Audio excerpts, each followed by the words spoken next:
మరొక ఉపమానము వారితో చెప్పాడు. ఏం చెప్పాడు వినండి.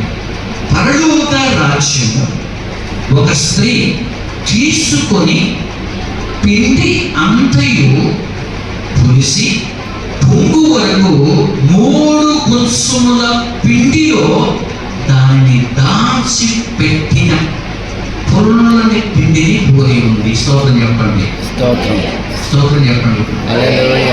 ఇప్పుడు అందరూ బయట మూసేయండి. నేను అంతమంది ఇప్పుడు శ్రద్ధగా వెళ్దాం.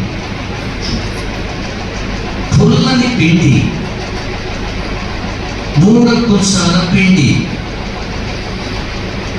పులిసిపోయిన పిండి, పారబోసే పిండి, పనికిరాని పిండి.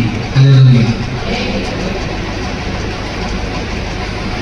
పరలోకంలోకి పోయేవాళ్ళు ఏం చేస్తారంట? ఏం చేస్తున్నారు?